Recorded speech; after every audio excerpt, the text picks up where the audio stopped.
Viju smart YouTube ಚಾನಲ್ಗೆ ಸ್ವಾಗತ. ನಾನು ಈ ವಿಡಿಯೋದಲ್ಲಿ ಡಾಕ್ಟರ್ ಚಂದ್ರಶೇಖರ್ ಕಂಬಾರ್ ಅವರು ಬರೆದಿರುವಂತಹ ಬೋಳೆಶಂಕರ ನಾಟಕದ ಸಾರಾಂಶವನ್ನು ಮುಂದಿನದನ್ನು ನಾನು ಹೇಳ್ತೀನಿ. ಅದಕ್ಕಿಂತ ಮುನ್ನ ನಮ್ಮ ಯೂಟ್ಯೂಬ್ ಚಾನಲ್ ಸಬ್ಸ್ಕ್ರೈಬ್ ಮಾಡ್ಕೊಳ್ಳಿ. ಸಾರಾಂಶ 6. ಎಲ್ಲರಂಥವಳಲ್ಲ ನಮ್ಮಾಕಿ. ಒಂದು ದಿನ ಕೋಡಂಗಿಯು ಹೆಂಡತಿಯ ಮೇಲೆ ಹಾಡು ಕಟ್ಟಿ ಆಡುತ್ತಿದ್ದನು. ಇದನ್ನು ಕೇಳಿಸಿಕೊಂಡ ಬೋಳೆಶಂಕರ ಕಾರಣವೇನೆಂದು ಪ್ರಶ್ನಿಸಿದನು. ಕೋಡಂಗಿಯು ತನಗೆ ಅದು ಬಹಳ ಸಂತೋಷವಾಗಿದೆ, ಅರಮನೆಯವರ ಡಂಗೂರವನ್ನಾಡಿದ ಮಾತುಗಳಿಂದ ತನ್ನ ಬದುಕಿನಲ್ಲಿ ದೊಡ್ಡ ಭಾಗ್ಯ ಲಭಿಸಲಿದೆ, ಆದ್ದರಿಂದ ಆನಂದದಿಂದ ಇರುವುದಾಗಿ ಹೇಳಿದನು.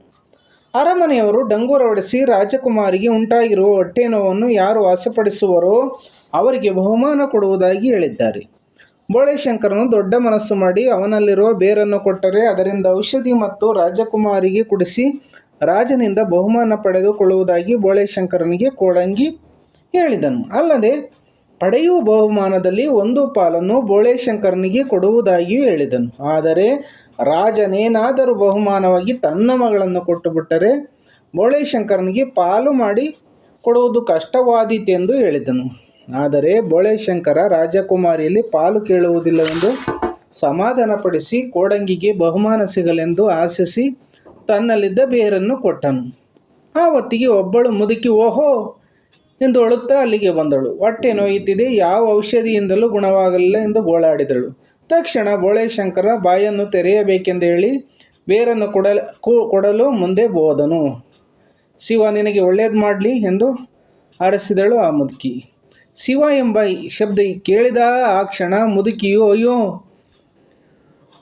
ಆ ಹೆಸರು ಹೇಳಬೇಡಿ, ಹೊಟ್ಟೆ ನೋವು ಜಾಸ್ತಿ ಆಗುತ್ತದೆ ಎಂದು ಬೇಡಿಕೊಂಡಳು. ಅಲ್ಲದೆ ಶಿವನ ಹೆಸರನ್ನು ಮಾತ್ರ ಹೇಳಬೇಡಿ, ಏನು ಬೇಕಾದರೂ ಮಾಡುತ್ತೇನೆ ಎಂದಳು. ಆಗ ಬೋಳೆಶಂಕರನು ನೀನೇನು ಮಾಡಬಲ್ಲೆ, ಚಿನ್ನದ ನಾಣ್ಯ ಕೊಡುತ್ತೀಯ ಎಂದಾಗ ಮುದುಕಿಲಿ ಪಿಶಾಚಿ ರೂಪದಲ್ಲಿ ಇದೆ. ಕೊಡುತ್ತೇನೆ ಎಂದಿತು.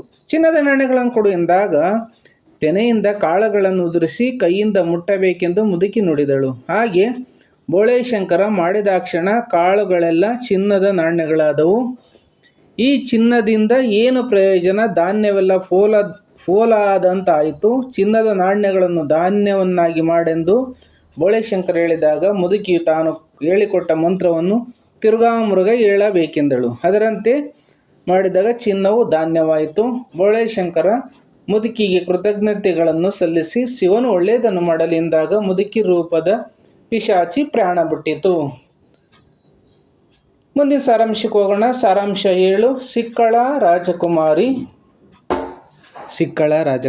ಸಾರಾಂಶ 7. ಊರಿನ ರಾಜಕುಮಾರಿಯು ಹೊಟ್ಟೆ ನೋವಿನಿಂದ ಒಂದೇ ಸಮನೆ ನರಳುತ್ತಿದ್ದಳು. ಅನೇಕ ವೈದ್ಯರು ಬಂದು ನೀಡಿದ ಚಿಕಿತ್ಸೆಯಿಂದ ಪ್ರಯೋಜನ ಆಗಲಿಲ್ಲ. ರಾಜಕುಮಾರಿಯ ರೋಗವನ್ನು ವಾಸಿ ಮಾಡಿದವರಿಗೆ ಬಹುಮಾನ ನೀಡುವುದಾಗಿ ಹೊರ ದೇಶಗಳಲ್ಲಿ ಪ್ರಚಾರ ಮಾಡಲಾಯಿತು. ಆದರೂ ಪ್ರಯೋಜನವಾಗಲಿಲ್ಲ. ಆಗ ರಾಜನು ಯಾರು ಮಗಳ ಹೊಟ್ಟೆ ನೋವನ್ನು ವಾಸಿ ಮಾಡುವವರು ಅವರಿಗೆ ಅರ್ಧ ರಾಜ್ಯವನ್ನು ಕೊಡುವುದಾಗಿ ಡಂಗೂರ ಹೊಡೆಸಲು ಮಂತ್ರಿಗೆ ಅಪ್ಪಣೆ ಮಾಡಿದನು. ರಾಜಕುಮಾರಿಯು ಹೊಟ್ಟೆ ನೋವನ್ನು ತಡೆಯಲಾರದೆ ವಿಷ ಕೊಟ್ಟುಬಿಡಿ ಎಂದು ಚೀರಲಾರಂಭಿಸಿದಾಗ ರಾಜನು ರೋಗವನ್ನು ವಾಸಿ ಮಾಡಿಸಿದವರಿಗೆ ಇಡೀ ರಾಜ್ಯ ಹಾಗೂ ರಾಜಕುಮಾರಿಯನ್ನು ಕೊಡುವುದಾಗಿ ಡಂಗೂರ ಸಾರಿರಿ ಎಂದನು. ಆ ಹೊತ್ತಿಗೆ ರಾಜಸೇವಕನು ಬಂದು ಬೆಪ್ತಕಡಿ ಬೋಳೆಶಂಕರ ಬಂದಿದ್ದಾನೆ, ಅವನ ಬಳಿ ರೋಗಗಳನ್ನು ಗುಣಪಡಿಸುವ ಔಷಧಿ ಇದೇನೆ ಅಂತೆ ಎಂದನು. ಮಂತ್ರಿಯು ಬಂದಿರುವವರು ಯಾರು? ಎಷ್ಟೋ ರಾಜವೈದ್ಯರಿಗೆ ವಾಸಿ ಮಾಡಲಾಗದಿದ್ದುದು ಸಾಮಾನ್ಯ ರೈತನಿಂದ ಸಾಧ್ಯವೇ ಎಂದನು. ಆದರೆ ರಾಜಕುಮಾರಿಯು ಯಾರಾದರೇನಂತೆ ಹೊಟ್ಟೆ ನೋವು ಹೋದರಾಯಿತು, ಕರೆಸಿ ಎಂದಳು. ರಾಜನು ಒಪ್ಪಿದನು. ಬೋಳೆಶಂಕರನು ಒಂದು ಬೇರಿನ ತುಂಡನ್ನು ರಾಜಕುಮಾರಿಗೆ ಕೊಟ್ಟು ಅದನ್ನು ಜಗಿದು ನುಂಗಬೇಕೆಂದು ಹೇಳಿ ಶಿವ ಒಳ್ಳೆಯದನ್ನು ಮಾಡಲಿ ಎಂದನು. ಆಗ ರಾಜಕುಮಾರಿಯು ಹಾಸಿಗೆ ಕೆಳಗೆ ಅವಿತುಕೊಂಡಿದ್ದ ಪಿಶಾಚಿಯು ಶಿವ ಧ್ವನಿಯನ್ನು ಕೇಳಲಾಗದೆ ಹಾಗೆನ್ನಬೇಡಿ ದಯಮಾಡಿ ಎಂದು ಕಿರಿಚುತ್ತಾ ಹೊರಗೆ ಬಂದವು. ಪಿಶಾಚಿಗಳನ್ನು ಕಂಡು ರಾಜ ಮಂತ್ರಿಗಳು ಓಡಿದರು. ಬೋಳೆಶಂಕರ ಆ ಪಿಶಾಚಿಗಳಿಗೆ ಹೊಡೆಯಲು ಹೋದಾಗ ಅವು ತಮ್ಮನ್ನು ಶಿಕ್ಷಿಸಬಾರದೆಂದು ತಾವು ಬೋಳೆಶಂಕರನಿಗೆ ಉಪಕರಿಸುವುದಾಗಿ ಹೇಳಿದವು. ಬೋಳೆಶಂಕರನು ಪಿಶಾಚಿಗಳು ಮಾಡಬಹುದಾದ ಸಹಾಯವೇನೆಂದು ಪ್ರಶ್ನಿಸಿ ತನಗೆ ಅಗತ್ಯವಾದ ಆಡಬಲ್ಲ ಕುಣಿಯಬಲ್ಲ ಸಿಪಾಯಿಗಳನ್ನು ಕೊಡಿಸಬೇಕೆಂದು ಪಿಶಾಚಿಗಳು ಹುಲ್ಲಿನ ಕಟ್ಟುಗಳನ್ನು ತಂದು ನಿಲ್ಲಿಸಿ ಕೆಲವು ಮಂತ್ರಗಳನ್ನು ಹೇಳಿಕೊಟ್ಟು ಅದರಂತೆ ಹೇಳಿದರೆ ಸಿಪಾಯಿಗಳು ಹುಟ್ಟುವುದಾಗಿ ಪಿಶಾಚಿಗಳು ಹೇಳಿದವು. ಬೋಳೆಶಂಕರನು ಕೋಡಂಗಿಯಿಂದ ಹುಲ್ಲಿನ ಹೊರೆಯನ್ನು ತರಿಸಿ ನಿಲ್ಲಿಸಿ ಹೇಳಿಕೊಟ್ಟ ಮಂತ್ರಗಳನ್ನು ಹೇಳಿದನು. ಆಗಾಗ ಒಂದೊಂದು ಹುಲ್ಲುಕಡ್ಡಿಯು ಒಂದೊಂದು ಸಿಪಾಯಿಯಾಯಿತು. ಬೋಳೆಶಂಕರನು ಇದರಿಂದ ಆಶ್ಚರ್ಯಪಟ್ಟನು. ಆದರೆ ಸಮಯಕ್ಕೆ ಬೇಕಾದ ಮಾತ್ರ ಸಿಪಾಯಿಗಳನ್ನು ಬಳಸಿಕೊಳ್ಳಲು ತೀರ್ಮಾನಿಸಿ ಆ ಸಿಪಾಯಿಗಳನ್ನು ಪುನಃ ಕಡ್ಡಿಗಳನ್ನಾಗಿ ಮಾಡಬೇಕೆಂದು ತಮಗೆ ಬೇಕಾದಾಗ ಕಡ್ಡಿಗಳನ್ನು ಸಿಪಾಯಿಯನ್ನಾಗಿ ಮಾಡಿಕೊಳ್ಳುವುದಾಗಿಯೂ ಹೇಳಿದನು. ಪಿಶಾಚಿಗಳು ತಾವು ಹೇಳಿಕೊಟ್ಟ ಮಂತ್ರಗಳನ್ನು ತಿರುಗಾಮುರುಗ ಹೇಳಿದರೆ ಸಿಪಾಯಿಗಳು ಕಡ್ಡಿಯಾಗುವವು ಎಂದವು. ಮಂತ್ರ ಫಲಿಸಿತು. ಪಿಶಾಚಿಗಳು ಹೊರಡಲು ಅನುಮತಿ ಕೇಳಿದಾಗ ಕೋಡಂಗಿ ಅನುಮತಿ ನೀಡಿ ಬೋಂ ಬೋಂ ಬೋಳೆಶಂಕರ ಎಂದು. ಆಗ ಪಿಶಾಚಿಗಳು ಗರಗರ ತಿರುಗಿ ಸತ್ತು ಬಿದ್ದವು. ಸಾರಾಂಶ 8.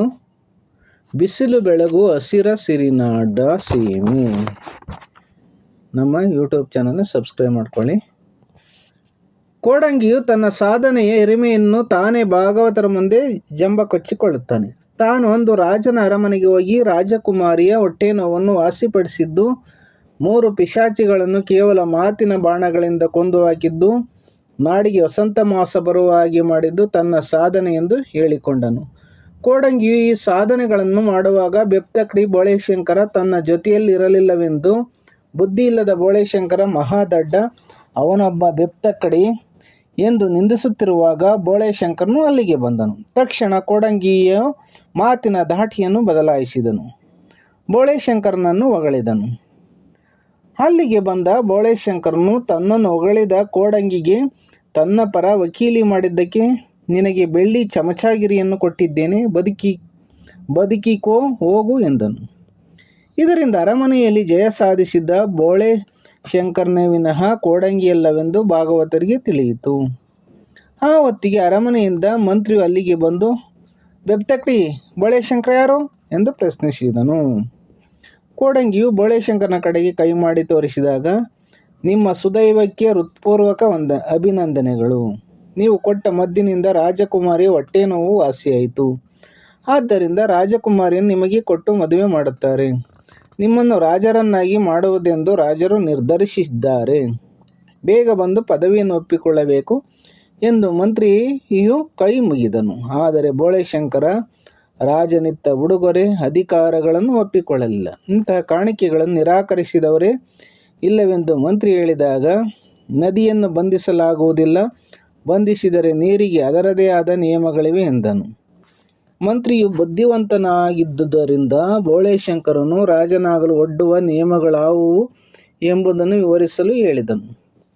ಆಗ ಬೋಳೆಶಂಕರನು ತಾನು ರಾಜನಾದರೆ ಸೈನ್ಯವಿರುವುದಿಲ್ಲ, ತೆರಿಗೆಗಳು ಇರುವುದಿಲ್ಲ, ನಾಣ್ಯಗಳಿರುವುದಿಲ್ಲ, ರಾಜ ರಾಣಿಯರು ದುಡಿಯಬೇಕಾಗುತ್ತದೆ, ದುಡಿಯದೆ ಸೋಮಾರಿಗಳಾಗಿ ಬದುಕುವಂತಿಲ್ಲ ಎಂದನು. ಆಗ ಕೋಡಂಗಿಯು ಬೋಳೆಶಂಕರನನ್ನು ಟೀಕಿಸಿದನು. ರಾಜ್ಯದಲ್ಲಿರುವ ಮಕ್ಕಳು, ಮುದುಕರು, ದುರ್ಬಲರು ಹೇಗೆ ದುಡಿದಾರು, ಈ ನೀತಿ ಸರಿಯಲ್ಲವೆಂದನು. ಮಂತ್ರಿಯು ಬೋಳೆಶಂಕರನ ಮಾತುಗಳಿಗೆ ಪ್ರತಿಕ್ರಿಯಿಸುತ್ತಾ, ಶತ್ರುಗಳು ರಾಜ್ಯದ ಮೇಲೆ ದಾಳಿ ಮಾಡಿದರೆ ರಾಜ್ಯವನ್ನು ಸೈನ್ಯವಿಲ್ಲದೆ ಹೇಗೆ ರಕ್ಷಿಸಿಕೊಳ್ಳುವುದೆಂದು ಪ್ರಶ್ನಿಸಿದನು. ಬೋಳೆಶಂಕರನಲ್ಲಿ ಈ ಪ್ರಶ್ನೆಗಳಿಗೆ ಉತ್ತರವಿತ್ತು. ನಮ್ಮಲ್ಲಿ ಹಣವಿದ್ದಾಗ ಮಾತ್ರ ದಾಳಿ ಮಾಡುತ್ತಾರೆ.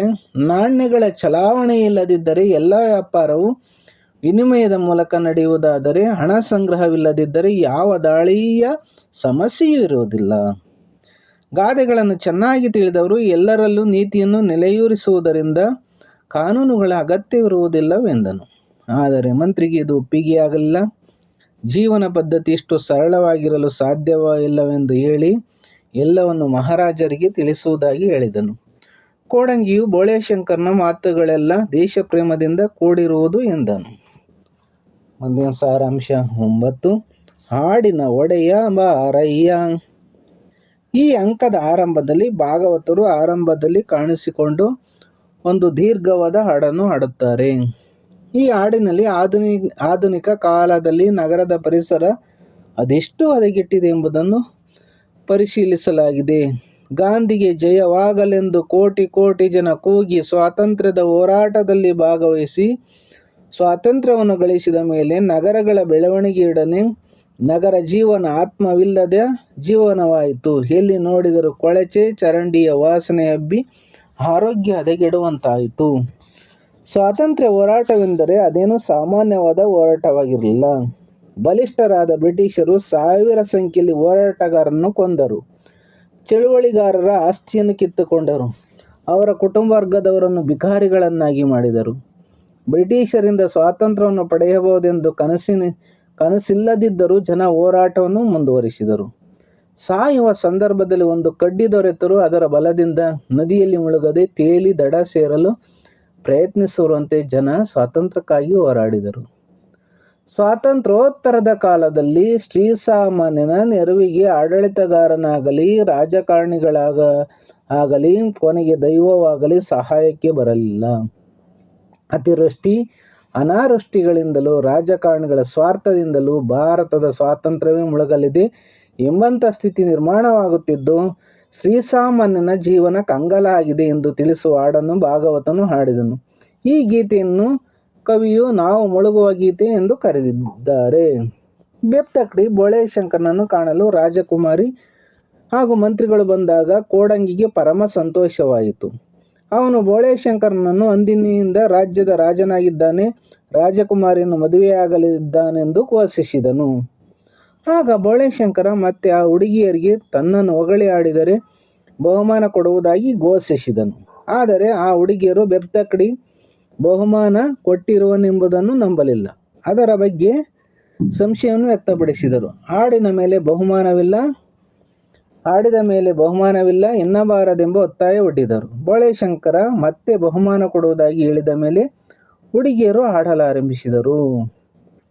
ಬೋಳೇಶಂಕರ ಮಹಾಶೂರ, ವೀರ, ಸೀಮೆಯ ಸರದಾರ, ಈ ಹಾಡಿನ ಒಡೆಯ, ಉಲ್ಲಾಸವನ್ನು ಚೆಲ್ಲುವವನು, ಚಿಂತೆಯನ್ನು ದೂರ ಮಾಡುವವನು, ಇವನು ಸತ್ಯವಂತ, ಇದ್ದುದನ್ನು ಇದ್ದ ಹಾಗೆ ಹೇಳುವನು, ಹುಲ್ಲು ಚಿನ್ನಗಳಲ್ಲಿ ಹುಲ್ಲಿಗೆ ಹೆಚ್ಚು ಬೆಲೆ ಎನ್ನುವನು, ನ್ಯಾಯ ಅನ್ಯಾಯಗಳು ಯಾವುದೆಂಬುದನ್ನು ಸರಿಯಾಗಿ ತೋರಿಸಬಲ್ಲ ಬುದ್ಧಿವಂತನೇ ಬೋಳೇಶಂಕರ ಎಂದು ಅವರು ಹಾಡಿದರು.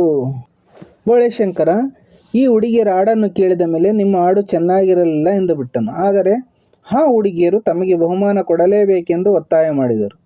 ಬೋಳೇಶಂಕರನು ಅವರಿಗೆ ಬಹುಮಾನ ಕೊಡಲು ಒಪ್ಪಿ ಎಲ್ಲರೂ ಕಣ್ಣು ಮುಚ್ಚಿಕೊಳ್ಳಬೇಕೆಂದು ಕೋಡಂಗಿ 1ರಿಂದ 10ರವರೆಗೆ ಎಣಿಸುವುದಾಗಿಯೂ ಅಲ್ಲಿಯವರೆಗೆ ಯಾರೊಬ್ಬರೂ ಕಣ್ತೆರೆಯಬಾರದೆಂದು ಹುಡುಗಿಯರಿಗೆ ಆದೇಶಿಸಿದನು. ಕೋಡಂಗಿ ಅಂಕಗಳನ್ನು ಎಣಿಸಿದ ಮೇಲೆ ಬೋಳೇಶಂಕರ ಚಿನ್ನದ ನಾಣ್ಯಗಳನ್ನು ಎಸೆದನು. ಹುಡುಗಿಯರು ಸಂತೋಷವಾಗಿ ನಾಣ್ಯಗಳನ್ನು ಆರಿಸಿಕೊಂಡು ಮತ್ತಷ್ಟು ಚಿನ್ನದ ನಾಣ್ಯಗಳನ್ನು ಎಸೆಯಬೇಕೆಂದು ಕೇಳಿಕೊಂಡರು. ಅವುಗಳನ್ನು ಅವರು ಆಯ್ದುಕೊಂಡರು. ಜೊತೆಗೆ ತಾವು ಬಹಳ ಚೆನ್ನಾಗಿ ಹಾಡನ್ನು ಹೇಳಿರುವುದಾಗಿ, ತಮಗಿಂತ ಉತ್ಕೃಷ್ಟವಾಗಿ ಹಾಡನ್ನು ಹೇಳುವವರಿಲ್ಲವೆಂದು ಜಂಬ ಕೊಚ್ಚಿದ್ದರು. ತಮಗಿಂತ ಚೆನ್ನಾಗಿ ಆಡುವವರಿದ್ದರೆ ತೋರಿಸಬೇಕೆಂದರು. ಆಗ ಬೋಳೇಶಂಕರನು ಆ ಹುಡುಗಿಯರಿಗಿಂತ ಚೆನ್ನಾಗಿ ಆಡುತ್ತಾರೆ, ಹಿಂದು ಮುಂದಾಗಿ ಕಣ್ಣು ಮುಚ್ಚಿ ನಿಲ್ಲಿರಿ, 1ರಿಂದ 10 ಎಣಿಸುವಷ್ಟರಲ್ಲಿ ಹಾಡು ಆರಂಭವಾಗುತ್ತದೆ ಎಂದರು. ಎಲ್ಲ ಹುಡುಗಿಯರು ಕಣ್ಣುಗಳನ್ನು ಮುಚ್ಚಿ ಕುಳಿತರು. ಕೋಡಂಗಿ 1ರಿಂದ 10ರವರೆಗಿನ ಅಂಕಗಳನ್ನು ಎಣಿಸಿದನು. ಎಣಿಕೆ ಕೊನೆಯಾಗುವ ಹೊತ್ತಿಗೆ ಸೈನಿಕರು ಹಾಡನ್ನು ಹೇಳಲಾರಂಭಿಸಿದರು. ಸೈನಿಕರು ತಮ್ಮ ಸಂಸ್ಕೃತಿಯನ್ನು ಪ್ರತಿಬಿಂಬಿಸುವಂಥ ಹಾಡನ್ನೇ ಹಾಡಿದರು. ಈ ಹಾಡಿನಲ್ಲಿ ಹಿಂಸೆ ಮತ್ತು ಕೊಲೆಗಳಿಂದ ಜಯ ಸಾಧಿಸುವ ಅಂಶ ವಿವರಣೆಗೊಂಡಿತ್ತು. ಈ ಹಾಡಿನಲ್ಲಿ ಕೆಂಪು ಭಾಷೆಯಾಡುವ ಎಮ್ಮ ಕರಿಯ ಕೋವಿಗೆ ವಿಜಯಲಕ್ಷ್ಮಿ ಒಲಿದು ಬರಲಿ ಅಂತ ಹೇಳ್ತಾರೆ. ಏನಪ್ಪ ಅಂದರೆ, ಜಯವು ನಮ್ಮ ಕೋವಿಗೆ, ದೇವರಂತ ಕೋವಿಗೆ, ವಿಜಯಲಕ್ಷ್ಮಿ ಒಲಿದು ಬರಲಿ ನಮ್ಮ ಕೋವಿಗೆ, ನುಗ್ಗಿ ನಡೆದ ಒದ್ದು ನಡೆವ ಕುಣಿವ ಕೋವಿಗೆ, ಕೆಂಪು ಭಾಷೆಯಾಡುವೆಮ್ಮ ಕರಿಯ ಕೋವಿಗೆ, ಗುಂಡು ಮಳೆಯ ಸುರಿಸಿ ಶಾಂತಿ ಬೆಳೆವ ಕೋವಿಗೆ, ಸಿಡಿಯುವುದಕ್ಕೆ ತಾರೆಗಳಿಗೆ ಆಡಲಿಕ್ಕೆ ಸೈರನ್ನಿಗೆ ಒದೆವ ಕಾಲ ನೆಕ್ಕುವಂತ ನಾಯಿ ವಿದ್ಯೆ ಕಲಿಸುವ ಕೋವಿಗೆ ಜಯವಾಗಲೆಂದು ಬನ್ನಿ ಹೇಳುವಂತ ಹಾಡನ್ನು ಹಾಡಿಸಿ ಜಯಘೋಷ ಮಾಡಿದ್ದನ್ನು ಕೇಳಿ ಬೋಳೇಶಂಕರ ಕೋಪಗೊಂಡನು. ಹಾಗೆ ಆಡಿದ ಸೈನಿಕರನ್ನು ಬೋಳೇಶಂಕರ ತರಾಟೆಗೆ ತೆಗೆದುಕೊಂಡನು. ಕೋವಿಗೆ ಜಯವಾಗಲಿ ಎಂದು ಆಡುವವರಿಗೆ ಬುದ್ಧಿ ಇಲ್ಲವೆಂದನು. ಬೇರೆ ಹಾಡನ್ನು ಹೇಳಬೇಕೆಂದಾಗ ಸೈನಿಕರು ಸಿಟಿಯ ಬಗ್ಗೆ ಹಾಡನ್ನು ಹೇಳಿದರು. ಸಿಟಿ ಎಂದರೆ ನಗರ. ನಗರಗಳೆಲ್ಲ ಕೈಗಾರಿಕೀಕರಣದಿಂದ ಎಲ್ಲೆಡೆ ಕಾರ್ಖಾನೆಗಳು ತಲೆ ಎತ್ತಿ ನಿಂತು ದಿನದ 24 ಗಂಟೆಗಳ ಕಾಲವೂ ಹೊಗೆಯನ್ನು ಉಗುಳುತ್ತದೆ. ಕಶ್ಮಲವಾದ ನೀರು, ವಿಷದ ನೀರು, ರಾಸಾಯನಿಕಗಳನ್ನೊಳಗೊಂಡ ನೀರು ನಗರದ ಬಳಿ ಇರುವ ನದಿಗೆ ಸೇರಿ ನದಿಯ ನೀರನ್ನು ಹಾಳು ಮಾಡುತ್ತವೆ. ಊರಿನಲ್ಲಿ ಯಾವಾಗಲೂ ಸೈರನಿನ ಶಬ್ದವಿದ್ದು ಶಬ್ದ ಮಾಲಿನ್ಯವನ್ನುಂಟು ಮಾಡುತ್ತಿದೆ. ಕೊಳೆಗೇರಿಯಲ್ಲಿ ಕೊಚ್ಚೆಯಲ್ಲಿ ಮಕ್ಕಳು ಆಟವಾಡುತ್ತಿದ್ದಾರೆ. ವಾಹನ ಸಂಚಾರ ದಟ್ಟಣೆಗೊಂಡು ಎಲ್ಲೆಡೆ ಹೊಗೆಯ ವಾತಾವರಣದಿಂದ ಪರಿಸರ ಹಾಳಾಗುತ್ತಿದೆ. ಈ ಹೊಗೆಯಿಂದ ಹೂವುಗಳು ಕಪ್ಪಾಗಿವೆ. ಲಾಲ್ಬಾಗಿನ ಗಿಡಮರಗಳಲ್ಲಿ ನೋವೆಂಬ ಹೂವುಗಳು ಅರಳಿ ನಿಂತಿವೆ ಎಂಬ ಸಾರವನ್ನೊಳಗೊಂಡ ಹಾಡನ್ನು ಸೈನಿಕರು ಹಾಡುವುದರ ಮೂಲಕ ಆಧುನಿಕ ಕಾಲದಲ್ಲಿ ನಗರಗಳ ವಾತಾವರಣ ಹೇಗಿರುವುದೆಂದು ವಿವರಿಸಿದರು. ಬೋಳೆಶಂಕರನಿಗೆ ಈ ಹಾಡಿನಿಂದಲೂ ಸಂತೋಷವಾಗಲಿಲ್ಲ. ಅವನು ತನ್ನ ಊರಾದ ಶಿವಪುರದ ಬಗ್ಗೆ ಹಾಡನ್ನು ಹೇಳಬೇಕೆಂದು ಆ ಸೈನಿಕರು ಶಿವಪುರದ ಬಗ್ಗೆ ಇರುವ ಹಾಡುಗಳು ತಮಗೆ ತಿಳಿದಿಲ್ಲವೆಂದು ಆಗ ಬೋಳೆಶಂಕರನೇ ಶಿವಪುರದ ಬಗ್ಗೆ ಹಾಡಿದನು. ಏನಂತ ಹಾಡ್ತಾನಪ್ಪ ಅಂದರೆ, ಜಯ ಜಯ ಶಿವಪೂರಿಗೆ ಹಸಿರು ತವರೂರಿಗೆ, ಆಡು ಬೆಳೆವ ಕಾಡಿಗೆ ನಮ್ಮ ಚಳಿಗೆ ಬಿಸಿಯಾಗುವ, ಕಣ್ಣುಗಳಿಗೆ ಕನಸ ಕೊಡುವ, ಯೌವನವನ್ನು ಕಾಪಾಡುವ, ಮುಳ್ಳಿನಲ್ಲೂ ಹೂವುಗಳ ನಗೆಯ ನಗುವ ಸೀಮೆಗೆ. ಜಯ ಜಯ ಶಿವಪೂರಿಗೆ, ಅಕ್ಕಿಯ ಸಖಿ ಗೀತಗಳಿಗೆ ರಾಗ ತಾಳ ಹಾಕಿ ಕುಣಿವ, ಎಳೆಯರಿರುವ ಊರಿಗೆ, ನೀರಿಗಿಂತ ಆಳವಾದ ಒಲವೇ ಬಲ್ಲ ಸೀಮೆಗೆ. ನೀರಿನಲ್ಲಿ ಮೀನ ಹೆಜ್ಜೆ ಗುರುತು ಹಿಡಿಯುವ ಊರಿಗೆ, ಸುಕ್ಕಿನ ಗೆರೆ ಸಾಣೆ ಇಡುವ ಜಾಣೆ ಮುದುಕರೂರಿಗೆ, ಆಳದಲ್ಲಿ ಲಾವಣಿಗಳನ್ನುಳ್ಳ ನದಿಯ ಊರಿಗೆ, ಋತುಮಾನದ ಪೈರು ಬೆಳೆವ ದಂಟಿಗೆಂಟು ತೆನೆಗಳಿರುವ ತೆನೆಗೆ ಒಂದು ಆಡುವಂಥ ಅಕ್ಕಿ ಇರುವ ಊರಿಗೆ. ಜಯ ಜಯ ಶಿವಪೂರಿಗೆ ಅಂತ ಹಾಡ್ತಾನೆ. ಹೀಗೆ ಶಿವಪುರಿಗೆ ಮೊದಲು ಜಯಕಾರ ಹಾಡಿ ಅದು ಹಸಿರಿನ ಸಿರಿಯನ್ನೊಳಗೊಂಡ ನಾಡೆಂದು ವಿವರಿಸಿ ಅಲ್ಲಿನ ಜನ ಆಡುವುದರಲ್ಲೂ ಆಸಕ್ತರೆಂದು ಅದು ಅವರ ಸಂಸ್ಕೃತಿ ಎಂದು ಹೊಗಳಿ, ಜನರು ಉತ್ಸಾಹಶಾಲಿ ಹತ್ತು ಬಗೆಯ ಕನಸುಗಳನ್ನು ಹೊಂದಿರುವರೆಂದು, ಯೌವನವನ್ನು ಹೆಚ್ಚು ಕಾಲ ಕಾಪಾಡಿಕೊಳ್ಳುವರೆಂದು, ಬದುಕಿನಲ್ಲಿ ಕಷ್ಟಗಳಿದ್ದರೂ ಅದನ್ನು ನುಂಗಿ ನಗುತ್ತಾ ಬದುಕುವ ಜನರೆಂದು ಆ ಹಾಡಿನಲ್ಲಿ ಹೊಗಳಲಾಗಿತ್ತು. ನಾನು ಸಹ ಈ ಹಾಡನ್ನು ಹಾಡಿದ್ದೀನಿ. ಮುಂದೆ ಇಂಥ ಶಿವಪುರಿಗೆ ಜಯವಾಗಲೆಂದು ಭಾವ ತುಂಬಿ ಬೆಕ್ತಗಡಿ ಬೋಳೆಶಂಕರ ಹಾಡಿದನು. ಆನಂತರ ಬೋಳೆಶಂಕರನು ಊರ ತುಂಬ ಸೈನಿಕರ ಮೆರವಣಿಗೆ ಮಾಡಿಸಿ ತೋಟದ ಹತ್ತಿರ ಕರೆತರಲು ಕೋಡಂಗಿಗೆ ಹೇಳಿದನು. ಮುಂದಿನ ಸಾರಾಂಶ ಹೊತ್ತು ಚಿನ್ನವ ಹೊಗಳಯ್ಯ ಅಂತ. ಬೋಳೆಶಂಕರನು ಶಿವಪುರದ ಹುಡುಗಿಯರಿಗೆ ಚಿನ್ನದ ನಾಣ್ಯಗಳನ್ನು ಹಂಚಿರುವ ಸುದ್ದಿ ಊರಿನ ಸಾಹುಕಾರನಿಗೆ ತಿಳಿಯಿತು.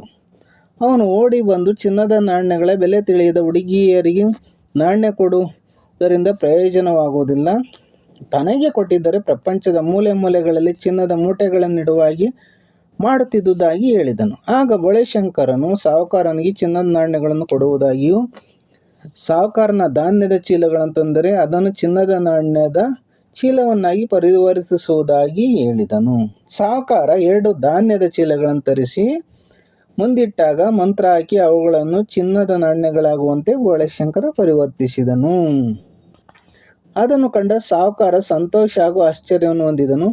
ಸಾಹುಕಾರ ಅಂದರೆ ಡಬ್ಬು ನಾನಾ ಪರಿಯಲ್ಲಿ ಹಾಡುಗಳನ್ನು ಹೇಳಿ ತನ್ನ ಸಂತೋಷವನ್ನು ವ್ಯಕ್ತಪಡಿಸಿದನು. ನೋಡಿ, ಡಬ್ಬು ನಾನು ನಿಜಕ್ಕೂ ಚಿನ್ನದ ನಾಣ್ಯಗಳಿಂದ ಇಷ್ಟು ಸಂತೋಷ ಪಡಬಹುದೆಂದು ಬೋಳೆಶಂಕರ್ ಲೆಕ್ಕ ಹಾಕಿರಲಿಲ್ಲ. ಆ ಚಿನ್ನದ ನಾಣ್ಯಗಳನ್ನು ಎಚ್ಚರಿಕೆಯಿಂದ ಒಯ್ಯಬೇಕೆಂದು, ಮತ್ತೆ ಫಸಲು ಬಂದ ಮೇಲೆ ಧಾನ್ಯವನ್ನು ತಂದರೆ ಅದನ್ನು ಚಿನ್ನವನ್ನಾಗಿ ಪರಿವರ್ತಿಸಿಕೊಡುವುದಾಗಿ ಸಾಹುಕಾರ ಡಬ್ಬುವಿಗೆ ಹೇಳಿದನು. ನೋಡಿ ಹೆಂಗೆ ಹೇಳ್ತಾನೆ ಅನ್ನೋದನ್ನು ಡಬ್ಬುವಿಗೆ ಹೇಳ್ತಾನೆ. ಆವತ್ತು ಈ ಊರಿನ ಸರ್ದಾರ್ ಅಲ್ಲಿಗೆ ಬಂದರು. ಬೋಳೆಶಂಕರನ ಮಂತ್ರಶಕ್ತಿಯಿಂದ ಸೈನಿಕರು ಸೃಷ್ಟಿಸಿದ ವಿಚಾರವನ್ನು ಹೊಗಳಿ ತನಗೂ 1000 ಸೈನಿಕರನ್ನು ಸೃಷ್ಟಿಸಿಕೊಡಬೇಕೆಂದು ಕೇಳಿಕೊಂಡನು. ಬೋಳೆಶಂಕರನು ಹುಲ್ಲನ್ನು ತರಿಸಿ ಮಂತ್ರ ಪಠಿಸಿ ಪ್ರತಿಯೊಂದು ಹುಲ್ಲು ಕಡ್ಡಿಯೂ ಒಬ್ಬೊಬ್ಬ ಸೈನಿಕನಾಗುವ ಹಾಗೆ ಮಾಡಿದನು.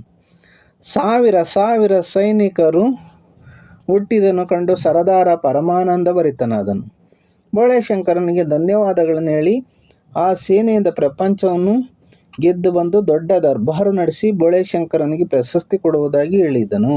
ಮತ್ತಷ್ಟು ಸೈನಿಕರ ಅಗತ್ಯವಿದ್ದರೆ ಹುಲ್ಲನ್ನು ತಂದು ಸೈನಿಕರನ್ನು ಪಡೆದುಕೊಳ್ಳಬಹುದೆಂದು ಬೋಳೆಶಂಕರ ಸರದಾರನಿಗೆ ಹೇಳಿ ಕಳುಹಿಸಿದನು. ಮುಂದಿನ ಸಾರಾಂಶ 11 ಕತ್ತಲೆಯ ನಿಜ ಜನಕ ಬಂದನು ಅಂತ. ದಯವಿಟ್ಟು ನಮ್ಮ ಯೂಟ್ಯೂಬ್ ಚಾನಲ್ ಸಬ್ಸ್ಕ್ರೈಬ್ ಮಾಡಿ, ಹಾಗೆ ಈ ವಿಡಿಯೋಕ್ಕೆ ಒಂದು ಲೈಕ್ ಕಮೆಂಟ್ ಮಾಡಿ. ಕೋಡಂಗಿಯು ಭಾಗವತರ ರೀತಿ ನೀತಿಗಳನ್ನು ಟೀಕಿಸಲು ಆರಂಭಿಸಿದನು, ಅಂದರೆ ಟೀಸ್ ಮಾಡ್ತಾನೆ. ಈ ಭಾಗವತರು ಯಾವಾಗಲೂ ರಾಜ ಬಂದರೆ ಹೊಗಳುತ್ತಾರೆ, ಬಡವ ಬಂದರೆ ಕೆಟ್ಟ ರಾಗ ತೆಗಿತಾರೆ, ಶ್ರೀಮಂತರನ್ನು ಹೊಗಳುತ್ತಾರೆ, ಹಳ್ಳಿ ಎಂದರೆ ಬೈಯುತ್ತಾರೆ, ಸಿಟಿ ಎಂದರೆ ಖುಷಿ ಪಡ್ತಾರೆ ಎಂದರು. ಭಾಗವತರು ಈ ಟೀಕೆಯನ್ನು ಒಪ್ಪಲಿಲ್ಲ. ತಾವು ಕಥೆಗಾರರು, ತಮಗೆ ಯಾರ ಮೇಲೆ ಅಭಿಮಾನವಾಗಲಿ ದ್ವೇಷವಾಗಲಿ ಇಲ್ಲವೆಂದು ತಮ್ಮ ನಿಲುವನ್ನು ಸಮರ್ಥಿಸಿಕೊಂಡರು. ಕೋಡಂಗಿ ಒಪ್ಪಲಿಲ್ಲ. ಭಾಗವತರು ಬಿತ್ತರಿಸುತ್ತಿರುವ ಕಥೆಯಲ್ಲಿ ಬೋಳೆಶಂಕರ ಬೇಕೂಪನಾಗಿದ್ದಾನೆ, ಅವನ ಅಣ್ಣಂದಿರು ಮಹಾರಾಜರಾಗಿದ್ದಾರೆ, ರಾಜಕುಮಾರಿ ಸಾಮಾನ್ಯ ವ್ಯಕ್ತಿಯನ್ನು ಮದುವೆಯಾಗಿದ್ದಾಳೆ, ರಾಜ ಕೂಲಿಯಾಗಿದ್ದಾನೆಂದು ಕೋಡಂಗಿ ಟೀಕಿಸಿದನು. ಕೋಡಂಗಿಯು ಸೈತಾನನ ಆಗಮನವನ್ನು ಗುರುತಿಸಿ ಹೆದರಿದನು. ಸೈತಾನ ಎಂದಿಗೂ ತನ್ನ ಮಾತುಗಳನ್ನು ಕೇಳುವುದಿಲ್ಲವೆಂದನು. ಆಗ ಸೈತಾನನು ರಂಗದ ಮೇಲೆ 2 ಗಂಟೆ ಕುಣಿಸಿದರೆ ದಾರಿಗೆ ಬರುವೆನೆಂದು ಭಾಗವತರು ಹೇಳಿದರು. ಭಾಗವತರೇ ಸೈತಾನನ ಬಗ್ಗೆ ಹಾಡನ್ನು ಹೇಳಿದರು. ಸೈತಾನೆಂದರೆ ಎಲ್ಲ ಕೆಡುಕುಗಳನ್ನು ಮಾಡುವುದರಲ್ಲಿ ನಿಸ್ಸೀಮ. ಅವನು ಯಾವಾಗಲೂ ಗಾಯಗಾಯಿಸಿ ನಗುತ್ತಾನೆ, ಮನಸ್ಸಿನಲ್ಲಿ ನರಕಗಳನ್ನು ಸೃಷ್ಟಿಸುತ್ತಾನೆ, ಜೀವರಸಗಳನ್ನು ಬತ್ತಿಸುತ್ತಾನೆ, ಕತ್ತಲೆಯನ್ನು ಸೃಷ್ಟಿಸುವ ಬೆಳಕನ್ನು ಆರಿಸುವ ಶಕ್ತಿ ಅವನಲ್ಲಿದೆ ಎಂಬ ಅಂಶಗಳನ್ನೊಳಗೊಂಡ ಹಾಡನ್ನು ಭಾಗವತರು ಸೈತಾನನನ್ನು ಕುರಿತು ಹಾಡಿದರು. ನೋಡಿ, ಭಾಗವತರು ಸೈತಾನನ ಕುರಿತು ಹಾಡುವಂಥ ಹಾಡು. ಬಂದಾನೋ ಸೈತಾನ ಬಂದಾನೋ, ಸರ್ವ ಕೆಡಕಿನ ಹೊಡೆಯ ಬಂದನು, ತನ್ನ ಚಿನ್ನದ ಹಲ್ಲು ಸಿಡಿವಂತ ಗಡಿಸಿ ನಗುತ್ತ ಚಿತ್ತದಲ್ಲಿ ನರಕಗಳನ್ನು ಸೃಷ್ಟಿಸಿ ಬತ್ತಿಸುತ್ತಲೇ ಜೀವರಸಗಳ ಕತ್ತಲೆಯ ನಿಜ ಜನಕ ಬಂದನು ಬೆಳಕ ನೋಡಿಸುತ್ತ ಅಂತ ಆಡ್ತಾರೆ ಭಾಗವತರು. ಸೈತಾನ ಕುಣಿತಾ ಬರ್ತಾ ಇದ್ದಾನೆ. ಸೈತಾನನು ತಾನು ಬೋಳೆಶಂಕರ ಹಾಗೂ ಅವನ ಸೋದರರಲ್ಲಿ ಜಗಳವನ್ನು ತಂದು ಹಾಕಿದವನು. ಅವರನ್ನು ಹಾಳು ಮಾಡಲು 3 ಪಿಶಾಚಿಗಳನ್ನು ಕಳಿಸಿದವನು. ಆದರೆ ಈ 3 ಪಿಶಾಚಿಗಳು ಮಾಡಬೇಕಾದ ಕಾರ್ಯ ಮಾಡುವುದರಲ್ಲಿ ವಿಫಲಗೊಂಡ ನಿಮಿತ್ತ ತಾನೇ ಖುದ್ದಾಗಿ ಬಂದಿರುವುದಾಗಿ ಹೇಳಿದನು. ಆ 3 ಪಿಶಾಚಿಗಳು ನಾನೇ ಬಗೆಯ ತೊಂದರೆಗಳನ್ನು ಕೊಟ್ಟರೆ ವಿನಃ ಬೋಳೆಶಂಕರನನ್ನು ನಾಶ ಮಾಡಲು ಕೆಟ್ಟ ಹೆಸರು ತರಲು ಸಾಧ್ಯವಾಗಲಿಲ್ಲ ಎಂಬುದು ಸೈತಾನನ ದುಃಖವಾಗಿತ್ತು. ಬೋಳೆಶಂಕರ ಹಾಳು ಮಾಡಲು ಹೋದ 3 ಪಿಶಾಚಿಗಳು ನಾಶವಾಗಿದ್ದಾರೆ. 28 ನರಕಗಳ ಒಡೆಯನಾಗಿದ್ದರೂ ತಾನು ಒಬ್ಬ ಯಕಶ್ಚಿತ್ ದಡ್ಡ ಬೋಳೆಶಂಕರನನ್ನು ನಾಶ ಮಾಡಲು ಸಾಧ್ಯವಾಗಲಿಲ್ಲವೆಂದು ಸೈತಾನ ದುಃಖಪಟ್ಟ. ಅಲ್ಲದೆ ಬೆಪ್ತ ಕಡೆಯನ್ನು ಸೋಲಿಸಲು ಹೋಗಿ 3 ಪಿಶಾಚಿಗಳು ಸತ್ತು ಹೋದವೆಂದು ಸೈತಾನನು ದುಃಖಪಟ್ಟನು. ಬೆಪ್ತ ಕಡಿ ಕಿರೀಟವಿಲ್ಲದೆ ರಾಜನಾಗಿದ್ದಾನೆಂದು ಬೈದನು. 28 ನರಕಗಳ ಒಡೆಯನಾಗಿದ್ದರೂ ಬೋಳೆಶಂಕರನನ್ನು ಸೋಲಿಸಲಾಗಲಿಲ್ಲವೆಂದು ದುಃಖಪಟ್ಟನು. ಅಲ್ಲದೆ ಬೆಪ್ತ ಕಡೆಯನ್ನು ಸೋಲಿಸಲು ಹೋಗಿ 3 ಪಿಶಾಚಿಗಳು ಸತ್ತು ಹೋದವೆಂದು ಸೈತಾನ ದುಃಖಪಡ್ತಾನೆ. ಬೆಪ್ತ ಕಡೆ ಕಿರೀಟವಿಲ್ಲದೆ ರಾಜನಾಗಿ ಬೈತಾನೆ. 28 ನರಕಗಳ ಒಡೆಯ ಬೋಳೆಶಂಕರನ ಸೋಲಿಸಲಾಗಲಿಲ್ಲವೆಂದು ದುಃಖಪಟ್ಟನು. ಆಗ ಕೋಡಂಗಿಯು ತನ್ನಲ್ಲಿರುವ ಜಾಪಾಳ ಮಾತ್ರೆಯನ್ನು ಬಳಸಿಕೊಂಡು ಬೋಳೆಶಂಕರನನ್ನು ನಾಶ ಮಾಡೆಂದನು. ಆದರೆ ಸೈತಾನನನ್ನು ಸೋಮಣ್ಣನು ಬಳಸಿಕೊಳ್ಳುವುದಾಗಿ ಹೇಳಿದನು ಅಂತ ಇಲ್ಲಾಗುತ್ತೆ. ಸೋಮಣ್ಣ ಬಂದ ಮೇಲೆ ಬೆಬ್ತಕಡಿ ಬೋಳೆಶಂಕರ ರಾಜನಾಗಿ ಬಿಟ್ಟಿದ್ದಾನೆ, ಅವನನ್ನು ಮೊದಲು ಸೋಲಿಸಬೇಕೆಂದು ಸೈತಾನ ಹೇಳ್ತಾನೆ. ಸೋಮಣ್ಣನು ಸಾವುಕಾರ ಸರ್ದಾರನೊಡನೆ ಸಂಭಾಷಣೆ ನಡೆಸಿ ಬೋಳೆಶಂಕರನನ್ನು ಸೋಲಿಸುವ ಉಪಾಯ ಮಾಡಿದನು. ಬೋಳೆಶಂಕರ ರಾಜನಾಗಿರುವುದರಿಂದ ಇತರ ರಾಜ್ಯಗಳೆಲ್ಲ ದಡ್ಡರನ್ನೆಲ್ಲ ಅವನ ರಾಜ್ಯಕ್ಕೆ ವಲಸೆ ಹೋಗುತ್ತಿದ್ದಾರೆ, ಬುದ್ಧಿವಂತರೆಲ್ಲ ಬೋಳೆಶಂಕರನ ರಾಜ್ಯದಿಂದ ಹೊರಗೆ ಹೋಗುತ್ತಿದ್ದಾರೆಂದು ಹೇಳಿದನು. ಆದರೆ ಇದರಿಂದ ಯಾವ ನಷ್ಟವೂ ಇಲ್ಲವೆಂದು ಸೈತಾನ ಭಾವಿಸ್ತಾನೆ. ಸಾರಾಂಶ 12 ವಾಸಿಯಾದ ರೋಗ. ನೋಡೋಣ ಇದರ ಸಾರಾಂಶ ಅಂತ ತಿಳ್ಕೊಳ್ಳೋಣ. ವಿದ್ಯಾರ್ಥಿನಿ ಮಿತ್ರರೇ, ಬೋಳೆಶಂಕರನಿಗೆ ರಾಜ್ಯಾಧಿಕಾರ ಬಂದರೂ ಅವನು ಸಿಂಹಾಸನದ ಮೇಲೆ ಕೂಡಲಿಲ್ಲ, ಅರಮನೆಯಲ್ಲಿ ವಾಸ ಮಾಡಲಿಲ್ಲ, ಸೈನಿಕರಿಲ್ಲದೆ ನಾಣ್ಯಗಳಿಲ್ಲದೆ ರಾಜ್ಯ ಬರಮಾಡುತ್ತಿದ್ದನು. ಅವನು ತನ್ನ ಹೊಲದಲ್ಲಿದ್ದ ಗುಡಿಸಲಿನಲ್ಲಿ ತನ್ನ ವಾಸವನ್ನು ಮುಂದುವರಿಸಿದನು. ರಾಜಕುಮಾರಿ ಇವನನ್ನು ಮದುವೆಯಾದ ಮೇಲೆ ಅವಳು ಅರಮನೆಯನ್ನು ತೊರೆದು ಬೋಳೆಶಂಕರನೊಡನೆ ಗುಡಿಸಲಿನಲ್ಲಿ ವಾಸಿಸುತ್ತಾ ಹೊಲದ ಕೆಲಸವನ್ನು ಮಾಡಬೇಕಾಯಿತು. ಒಮ್ಮೆ ರಾಜಕುಮಾರಿಯು ತನ್ನನ್ನು ತನ್ನ ಗಂಡ ಪ್ರೀತಿಸುತ್ತಿಲ್ಲವೆನಿಸಿ ಅದರ ಬಗ್ಗೆ ಮಾತು ತೆಗೆದಳು. ಅವನು ಒಪ್ಪಲಿಲ್ಲ. ರಾಜಕುಮಾರಿಯ ಹೊಟ್ಟೆ ನೋವನ್ನು ನಿವಾರಿಸಲು ಬಂದಾಗ ತಾನು ಅವಳ ಒಣಗಿದ ಹೂವಿನಂಥ ಮುಖವನ್ನು ನೋಡಿದೆ ಎಂದನು. ರೋಗವನ್ನು ಕಂಡುಹಿಡಿಯಲು ಅವಳ ಕೈಯನ್ನು ಹಿಡಿದು ನಾಡಿ ನೋಡುವಾಗ ರೋಮಾಂಚನಗೊಂಡಿದ್ದಾಗಿ ಹೇಳಿದನು. ಹೂವಿನಂಥ ದೇಹ ಮತ್ತು ಮನಸ್ಸುಗಳನ್ನು ಹೊಂದಿರುವ ರಾಜಕುಮಾರಿಯನ್ನು ತನ್ನಂತ ಹಳ್ಳಿಯ ಬೆಪ್ತಕಡಿ ಪ್ರೀತಿಸಬಾರದು ಎಂದುಕೊಂಡುದಾಗಿ ಹೇಳಿದನು. ರಾಜಕುಮಾರಿಗೂ ಬೆಪ್ತಕಡಿಗೂ ಸರಿಯಾದ ಜೋಡಿಯಾಗಲಾರದು ಎಂದನು. ಈ ರೀತಿ ಮಾತನಾಡಿದಾಗ ರಾಜಕುಮಾರಿ ಅಸಮಾಧಾನಗೊಂಡು ತಾನು ಸತ್ತು ಹೋಗುವುದಾಗಿ ಹೇಳಿದಳು. ಈ ರೀತಿ ಇವರಲ್ಲಿ ಸಂಭಾಷಣೆ ನಡೆಯುತ್ತಿರುವಾಗ ಕೋಡಂಗಿಯು ಅಲ್ಲಿಗೆ ಬಂದನು. ರಾಜನಾಗಿ ಸುಖವಾಗಿ ಅರಮನೆಯಲ್ಲಿರದೆ ಹೊಲದಲ್ಲಿ ದುಡಿಯುವುದು ಅವಿವೇಕತನವೆಂದು ಹೇಳಿದ ಕೋಡಂಗಿ. ಆದರೆ ಬೋಳೆಶಂಕರ ಅದನ್ನು ಗಂಭೀರವಾಗಿ ಸ್ವೀಕರಿಸಲಿಲ್ಲ. ಇದೇ ಮಾತುಗಳನ್ನು ಕೋಡಂಗಿಯು ರಾಜಕುಮಾರಿಗೆ ಹೇಳಿದನು. ಬೋಳೆಶಂಕರನನ್ನು ಭೇಟಿಯಾಗಲು ಆಗ ಅವನ ಇಬ್ಬರು ಸೋದರರು ಬಂದರು. ಸಾಹುಕಾರನು ಬಂದನು. ಎಲ್ಲರೂ ಬೋಳೆಶಂಕರನನ್ನು ಹೊಗಳಿ ತಮಗೆ ಅಗತ್ಯವಾದ ಚಿನ್ನ, ಸೈನಿಕರನ್ನು ಮಂತ್ರಶಕ್ತಿಯಿಂದ ಕೊಡಿಸಬೇಕೆಂದು ಕೇಳಿಕೊಂಡರು. ಅದುವರೆಗೆ ಎಲ್ಲಕ್ಕೂ ಹೂಗುಡುತ್ತಿದ್ದ ಬೋಳೆಶಂಕರ ಆ ಸಂದರ್ಭದಲ್ಲಿ ಅವರ ಕೋರಿಕೆಯನ್ನು ತಿರಸ್ಕರಿಸಿದನು. ಸರದಾರನು ತನ್ನ ಸೈನಿಕರನ್ನು ಬಳಸಿಕೊಂಡು ಯುದ್ಧ ಮಾಡಿ ರಕ್ತಪಾತ ಮಾಡಿರುವುದರಿಂದ ಅಂಥ ಹಿಂಸಾಕೃತ್ಯಕ್ಕೆ ತನ್ನ ಸಹಮತಿ ಇಲ್ಲ.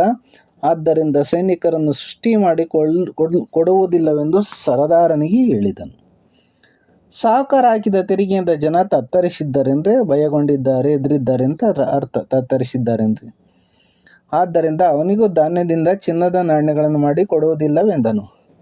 ಸಾಹುಕಾರ ಸರದಾರರಿಗೆ ಅತಿ ಆಸೆಯ ಹುಚ್ಚು ಹಿಡಿದಿದೆ, ಅದು ಸಾವಿನ ತನಕ ಬಿಡುವುದಿಲ್ಲ, ಅದಕ್ಕೆ ಸೂಕ್ತವಾದ ಮದ್ದು ಅಗತ್ಯವೆಂದನು. ಅಲ್ಲಿಗೆ ತನ್ನ ಸೋದರರಿಗೂ ಇತರರಿಗೂ ಸೈತಾನ ಸಲಹೆಗಾರನಾಗಿದ್ದಾನೆ, ಅವನು ಭಯಂಕರ ಕನಸುಗಳನ್ನು ಬಿತ್ತಿದ್ದಾನೆ, ಅದು ಅಪಾಯಕಾರಿ ಎಂದನು.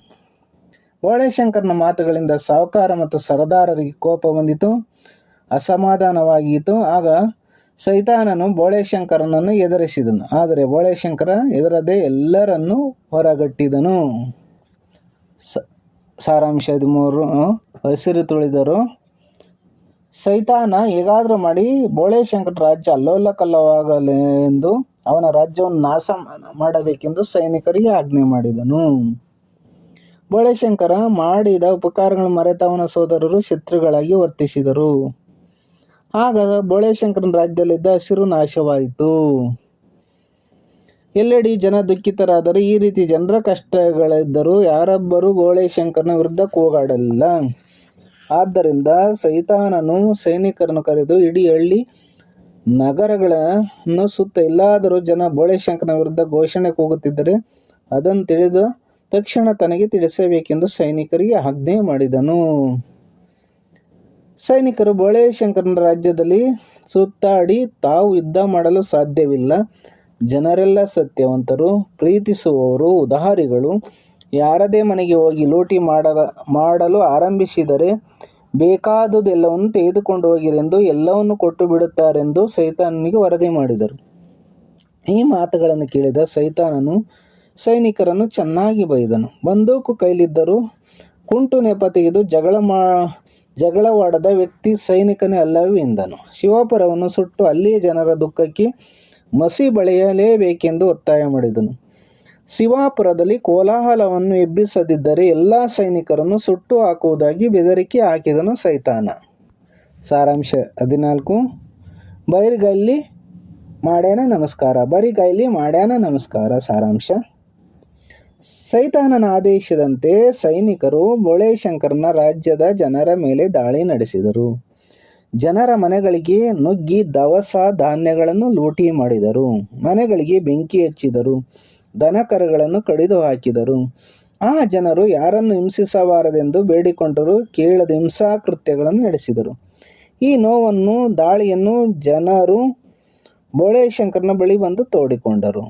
ಈ ರೀತಿ ಜನರು ತಮ್ಮ ನೋವನ್ನು ತೋಡಿಕೊಳ್ಳುತ್ತಿರುವಾಗ ಸೈನಿಕರು ಬಂದೂಕಧಾರಿಗಳಾಗಿ ಬೋಳೆಶಂಕರನ ಬಳಿಗೆ ಬಂದರು. ಬೋಳೆಶಂಕರ ರಾಜನಾಗಿದ್ದರೂ ಬಹಳ ಶಾಂತ ರೀತಿಯಲ್ಲಿ ನಿಮಗೇನು ಬೇಕು ಎಂದು ಕೇಳಿದಾಗ ಆ ಸೈನಿಕರು ನಿನ್ನ ಹಾಗೂ ನಿನ್ನ ಜನರ ರಕ್ತ ಎಂದರು.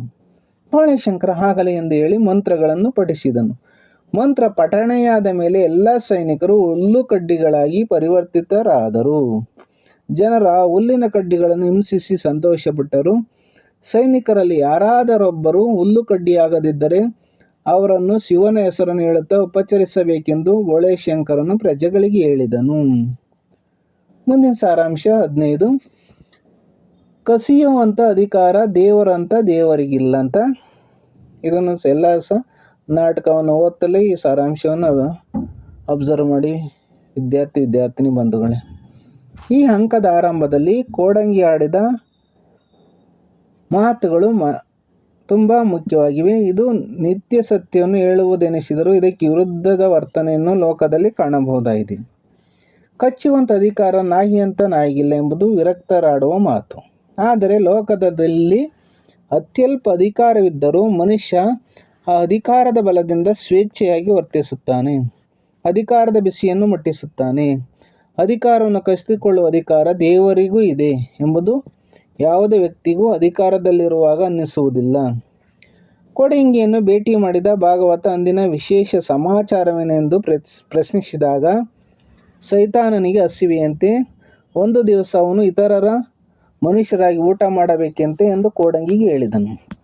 ಆ ಹೊತ್ತಿಗೆ ಸೈತಾನ ಅಲ್ಲಿಗೆ ಬಂದು, ನನಗೀಗ ಹಸಿವಾಗಿದೆ, ಅನ್ನ ಕೊಡಿ, ಪುಕ್ಕಟ್ಟೆ ಬೇಡ, ಚಿನ್ನದ ನಾಣ್ಯ ಕೊಡುತ್ತೇನೆ ಎಂದನು. ಆಗ ಅಲ್ಲಿದ್ದವರು, ತಮಗೆ ಚಿನ್ನದ ನಾಣ್ಯಗಳಿಂದ ಯಾವ ಪ್ರಯೋಜನವಿಲ್ಲ, ಈಗಾಗಲೇ ಮಕ್ಕಳಾಡುವಷ್ಟು ಚಿನ್ನದ ನಾಣ್ಯಗಳು ತಮ್ಮಲ್ಲಿವೆ ಎಂದರು. ಅಲ್ಲದೆ ಆ ಬೋಳೆಶಂಕರನ ರಾಜ್ಯದಲ್ಲಿ ತೆರಿಗೆ ಇಲ್ಲ, ಹಣದ ಚಿನ್ನದ ಚಲಾವಣೆ ಇಲ್ಲ, ಚಿನ್ನದ ನಾಣ್ಯ ಒಂದು ಅಪ್ರಯೋಜಕ ವಸ್ತುವೆಂದರು. ಆದ್ದರಿಂದ ದೇವರ ಹೆಸರಲ್ಲಿ ಊಟ ಹಾಕುವುದಾಗಿ ಜನ ಹೇಳಿದಾಗ ಸೈತಾನನು ತಾನು ಯಾರದೋ ಹೆಸರಿನಲ್ಲಿ ಊಟ ಮಾಡಲು ಸಿದ್ಧನಿಲ್ಲವೆಂದು ಊಟವನ್ನು ನಿರಾಕರಿಸಿದನು. ಆಗ ಅಲ್ಲಿದ್ದವನು, ಒಪ್ಪತ್ತು ಕೆಲಸ ಮಾಡಿ ಊಟ ಮಾಡಬಹುದು ಎಂದನು. ಅದಕ್ಕೆ ಸೈತಾನ ಒಪ್ಪಲಿಲ್ಲ. ಆಗ ಬೋಳೆಶಂಕರನ ಮನೆಯಲ್ಲಿ ಊಟ ಮಾಡಲು ಸಲಹೆ ನೀಡಲಾಯಿತು.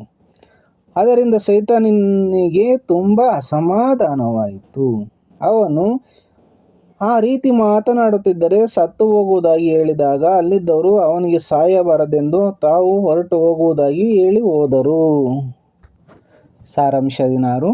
ಕೇಳಿ ತಿಳ್ಕೊ, ಏನು ಸುದ್ದಿ ಹೇಳಿ ನಮಗಂತ. ಸೈತಾನನ ಜೊತೆ ಸಂಭಾಷಣೆ ನಡೆಸಿದವರು ಬೋಳೆಶಂಕರನ ಅರಮನೆಗೆ ಬಂದು ಸೈತಾನನೊಡನೆ ನಡೆಸಿದ ಸಂಭಾಷಣೆಯ ಸಾರವನ್ನು ಹೇಳಿ, ಇವನು ಪುಕ್ಕಟ್ಟೆ ಊಟ ಬೇಡ ಅಂತಾನೆ, ಚಿನ್ನದ ನಾಣ್ಯಗಳು ನಮ್ಮಲ್ಲಿವೆ, ಆದ್ದರಿಂದ ನಮಗೆ ಪ್ರಯೋಜನವಿಲ್ಲ, ಅವನು ಊಟವನ್ನು ನಿರಾಕರಿಸುತ್ತಿರುವುದರಿಂದ ಅವನು ಸಾಯುವುದು ಖಂಡಿತ ಎಂದರು. ಆ ಹೊತ್ತಿಗೆ ಕೋಡಂಗಿಯು ಸೈತಾನನನ್ನು ಕರೆದುಕೊಂಡು ಅಲ್ಲಿಗೆ ಬಂದನು. ಬೋಳೆಶಂಕರನು ಸೈತಾನನಿಗೆ ಪಂಕ್ತಿಯಲ್ಲಿ ಊಟ ಮಾಡಬಹುದು ಎಂದನು. ಸೈತಾನನು ಹೋಗಿ ಪಂಕ್ತಿಯಲ್ಲಿ ಕುಳಿತನು. ಪಂಕ್ತಿ ಅಂದರೆ ಸಾಲು. ರಾಜಕುಮಾರಿಯು ಊಟ ಬಡಿಸಲು ಬಂದು ಸೈತಾನನನ್ನು ನೋಡಿ ಏನೋ ಅನುಮಾನಪಟ್ಟು ಅವನಿಗೆ ಕೈ ತೋರಿಸಲು ಹೇಳಿದಳು. ರಾಜಕುಮಾರಿಯು ಸೈತಾನನನ್ನು ಕೈಯನ್ನು ನೋಡಿ, ತಪ್ಪು ತಿಳಿಯಬೇಡ, ನಿಧಾನಿಸಿ ಆಮೇಲೆ ಪಂಕ್ತಿಯಲ್ಲಿ ಕೂರು, ಈ ಜನರು ಊಟವಾದ ಮೇಲೆ ನಿನ್ನ ಸರದಿ ಎಂದಳು. ಬೋಳೆಶಂಕರ ಯಾರ ಕೈ ಕೆಲಸ ಮಾಡಿ ಜಡ್ಡುಗಟ್ಟಿಲ್ಲವೋ ಅವರ ಊಟ ಆಮೇಲೆ, ಕೆಲಸ ಮಾಡಿದವರು ಊಟ ಮಾಡಿದ ನಂತರ ಸೋಮಾರಿಗಳ ಊಟ ಎಂದನು. ಈ ಮಾತಿಗೆ ಸೈತಾನ ತೀವ್ರವಾಗಿ ಪ್ರತಿಕ್ರಿಯಿಸಿದನು. ಪ್ರತಿಯೊಬ್ಬರು ತನ್ನ ಕೈಯಿಂದಲೇ ಕೆಲಸ ಮಾಡಬೇಕೆಂತ ಕಾನೂನು ಮಾಡಿದ್ದು ಈ ನಿನ್ನ ಬೆಪ್ತಕಡಿ ರಾಜ್ಯದಲ್ಲಿ ಮಾತ್ರ. ನೀನು ಬೆಪ್ತಕಡಿಯಾಗಿರುವುದರಿಂದ ತಲೆಯಿಂದ ಕೆಲಸ ಮಾಡುವುದು ಹೆಚ್ಚು ಲಾಭಕರ ಎಂದು ತಿಳಿದಿಲ್ಲ. ತಲೆಯಿಂದ ಕೆಲಸ ಮಾಡುವುದು ಹೆಚ್ಚು ಕಷ್ಟಕರ, ತಲೆ ಸಿಡಿದು ಹೋಗುತ್ತದೆ ಎಂದನು. ಆಗ ಬೋಳೆಶಂಕರನು ತಲೆಯಿಂದ ಕೆಲಸ ಮಾಡುವುದನ್ನು ಕಲಿಸಿಕೊಡಬೇಕೆಂದು ಕೇಳಿಕೊಂಡನು. ಅಲ್ಲದೆ ಕೋಡಂಗಿಗೆ ಊರಿನಲ್ಲಿ ಡಂಗೂರ ಸಾರಿ ಜನರು ಊರಾಚೆಗಿರುವ ಗೋಪುರದ ಬಳಿ ಬಂದು ಸೇರಬೇಕೆಂದು ತಿಳಿಸಲು ಹೇಳಿದನು. ಸಾರಾಂಶ 17. ಕೊನೆಯ ಸಾರಾಂಶ, ಲಾಸ್ಟ್ ಸಮ್ಮರಿ. ಜಯ ಜಯ ಶಿವಪುರಿಗೆ. ಇದು ಬೋಳೆಶಂಕರ ನಾಟಕದಲ್ಲಿ. ಊರಿನ ಜನರೆಲ್ಲ ಬೋಳೆಶಂಕರನ ಸೂಚನೆಯಂತೆ ಊರ ಹೊರಗಿನ ಎತ್ತರದ ಗೋಪುರದ ಬಳಿ ಬಂದು ಸೇರಿದರು. ಸೈತಾನ ಮತ್ತೆ ಮಾತುಗಳನ್ನು ಮುಂದುವರಿಸಿ, ನೀವು ನಗರದ ಸುಖಗಳಿಂದ ವಂಚಿತರಾಗಿದ್ದೀರಿ. ತಲೆಯ ಬೆಲೆ ತಿಳಿದರೆ ಸ್ವರ್ಗ ಸುಖವನ್ನು ಅನುಭವಿಸುವ ಸಿಟಿ ಕಟ್ಟಬಹುದು. ಬೆಪ್ತಕಡಿ ರಾಜನಿಗೆ ತಲೆ ಇಲ್ಲದಿರುವುದರಿಂದ ಅವನಿಗೆ ಸುಖ ಎಂದರೇನೆಂದು ತಿಳಿದಿಲ್ಲ. ಅವನು ನಿಮಗೆ ಸುಖವೆಂದರೇನೆಂದು ತಿಳಿಯುವ ಹಾಗೆ ಮಾಡಿದ್ದಾನೆ, ತಿಳಿಯದಾಗಿ ಮಾಡಿದ್ದಾನೆ, ನೀವಾದರೂ ಜಾಣರಾಗಿರಿ ಎಂದನು. ಆಗ ಮತ್ತೆ ಜನರು ಇವನ ತಲೆಯಿಂದ ಕೆಲಸ ಮಾಡಲು ಆರಂಭಿಸಲಿಲ್ಲ, ನಮಗೂ ಹೇಳಿಕೊಡಲಿಲ್ಲವೆಂದು ಆಕ್ಷೇಪಿಸಿದರು. ಅಲ್ಲದೆ ತಾವು ದನಕ್ಕೆ ನೀರು ಕುಡಿಸಬೇಕು, ಬೇಗ ಇವನ ತಲೆಯಿಂದ ಕೆಲಸ ಮಾಡಿದರೆ ನೋಡಿ ಹೋಗಬಹುದೆಂದು ಜನ ಗೊಣಗಲ ಆರಂಭಿಸಿದರು. ಸೈತಾನ ಅವರ ಸದ್ದನಡಗಿಸಿ, ತಾರಾಸಮರದಿಂದ ಮಾನವ ಕೋಟಿಯನ್ನು ಗುಲಾಮರನ್ನಾಗಿಸುವ ಸುಖ ಬೇಕೆ? ಅಂತರಿಕ್ಷದಲ್ಲಿ ತಾರಾನಿವಾಹಗಳ ರಹಸ್ಯಗಳನ್ನು ತಿಳಿಯುತ್ತಾ ಅಲ್ಲಿಂದ ಈ ಭೂಮಿಯ ಜನರು ನಿಮ್ಮ ದಯೆಯಲ್ಲಿ ಬದುಕುವಾಗಿ ಮಾಡಬೇಕೇ? ಬಟನ್ ಒತ್ತಿ ಜಗತ್ತನ್ನು ನಾಶಪಡಿಸುವ ಸಾಮರ್ಥ್ಯ ಬೇಕೇ? ಬೇಕಿದ್ದರೆ ತಕ್ಷಣದಿಂದಲೇ ತಲೆಯನ್ನು ಉಪಯೋಗಿಸುವ ವಿದ್ಯೆ ಕಲಿತುಕೊಳ್ಳಿ ಎಂದನು. ಸೈತಾನನು ಆಡಿದ ಮಾತುಗಳ ತಲೆಬುಡ ಜನರಿಗೆ ಅರ್ಥವಾಗಲಿಲ್ಲ. ಅವರು ತಲೆಯಿಂದ ಕೆಲಸ ಮಾಡಬೇಕಾದರೆ ಈ ರೀತಿ ಭಾಷಣ ಮಾಡಬೇಕು. ಈತ ತಲೆಯಿಂದ ಕೆಲಸ ಮಾಡಿ ತೋರ್ಸಪ್ಪ ಎಂದರೆ ಹೀಗೆ ಮಾತನಾಡುತ್ತಿದ್ದಾನೆ ಎಂದು ಟೀಕಿಸಿದರು. ಬೋಳೆಶಂಕರನು ಜನರ ಮಾತುಗಳಿಗೆ ಧ್ವನಿಗೂಡಿಸಿ, ಇನ್ನೂ ಕೆಲಸನೇ ಶುರು ಮಾಡಲಿಲ್ಲವಲ್ಲ ಮಾರಾಯ ಎಂದು ಹೇಳಿದಾಗ ಸೈತಾನನು, ಬೆಪ್ತಕಡಿಗಳ ಎಂದು ತಲೆಯನ್ನು ಚಚ್ಚಿಕೊಂಡನು. ಆಗ ಸೈತಾನನ ತಲೆಯಿಂದ ರಕ್ತ ಬರಲಾರಂಭಿಸಿತು. ಕೋಡಂಗಿಯು, ಈಗ ನೋಡಿ ತಲೆಯಿಂದ ಕೆಲಸ ಮಾಡೋದಕ್ಕೆ ಶುರು ಮಾಡಿದ ಎಂದನು. ಬೋಳೆಶಂಕರ ಕೋಡಂಗಿಯ ಮಾತುಗಳನ್ನು ಒಪ್ಪಿ, ತಲೆಯಿಂದ ಕೆಲಸ ಮಾಡೋದು ಹೀಗೆ ತಾನೇ? ಇಂಥ ಭಯಂಕರ ವಿದ್ಯೆ ಹೇಳಿಕೊಟ್ಟಿದ್ದಕ್ಕೆ ನಿನಗೆ ವಂದನೆಗಳು. ನೀನು ಹೇಳಿಕೊಟ್ಟ ಮಾತ್ರಕ್ಕೆ ನಾವು ತಲೆಯಿಂದ ಕೆಲಸ ಮಾಡಲೇಬೇಕಂತ ಕಡ್ಡಾಯವೇನಿಲ್ಲ. ಶಿವ ನಿನಗೆ ಒಳ್ಳೆಯದು ಮಾಡಲಿ ಎಂದು ಹೇಳಿದನು. ಶಿವ ಎಂಬ ಧ್ವನಿ ಕೇಳಿದಾಕ್ಷಣ ಸೈತಾನ ಏನಂದೆ ಎಂದು ಹೆದರಿ ಕೂಗಿದನು.